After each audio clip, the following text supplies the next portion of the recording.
Welcome to Could It Exist in Real Life, where I answer a question no one asked. Now I know what you're thinking.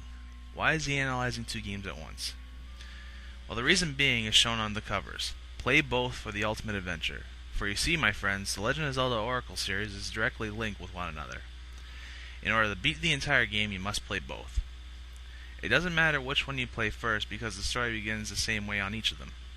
The items you got are all the same with a few slight differences. Back in 2001, the crew Nintendo came up with a new spin on the idea of what is commonly known as a Link storyline. Before Oracle, the only other game that came up with such an event was Konami's Metal Gear Solid, where the story would be told on more than one disc in order to beat the entire game.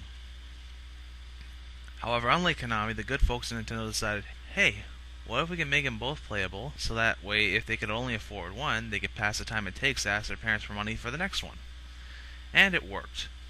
As for myself, I didn't get them nor played them till the day emulators became all the rage for computer geeks.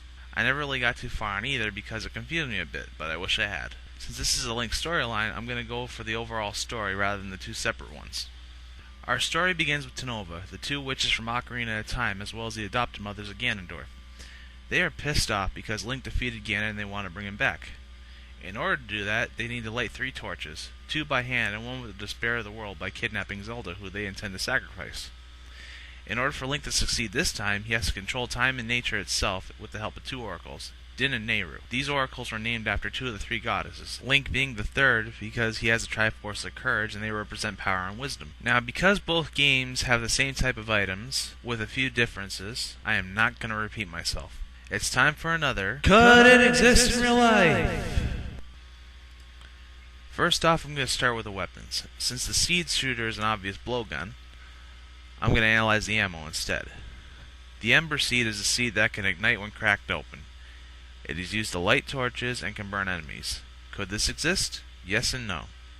The Seed of Ember is an exaggerated version of the mustard seed, one of the most spicy seeds on Earth. Since this is a kid's game, of course, exaggerated spices are known to cause fire according to the laws of cartoon physics. However, it also doubles as a firebomb, an incendiary device that spreads fire around the blast radius. The Pegasus seeds help Link run faster, as well as freeze enemies. Could this exist? Yes.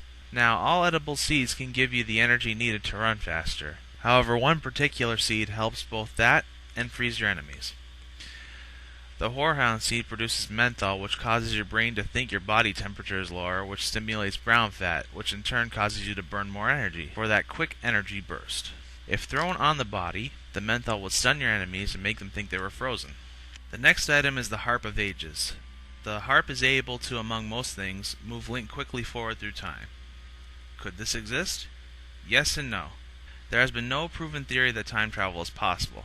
However, there is such thing as time speeding up or slowing down. During an adrenaline rush, when the heart beats faster and you are under more stress, your perception is altered to the point where it looks like everything around you is slowing down. When your heart slows down, and the adrenaline dissipates, time speeds up, which especially happens during a state of sleep. Have you ever went to sleep without a dream and then woke up the next day like it was only a few minutes? This is because when sleeping, or in a state of mind equivalent to sleeping, known as delta wave, or dreamless sleep. Link, when playing the heart, puts himself in that state in order to speed up time. How he managed to become an adult without food or water is a mystery to me, though. Last but not least is the Rod of Seasons, the mystical device that can control seasons at will. Could this exist? Yes and no. There is no rod that can control the seasons, however, there are ways of controlling and creating weather-like patterns. There is the always debatable cloud seeding, an attempt to limit the amount of precipitation using airplanes full of silver iodide and dry ice. As of today, its effectiveness is debatable. There are also mystical ways of controlling the weather, such as rain dances, a ritual that is supposed to invoke rainstorms. However, much like cloud seeding, it's debatable. As usual, debate, argue, and let me know what I missed. Stay tuned for more.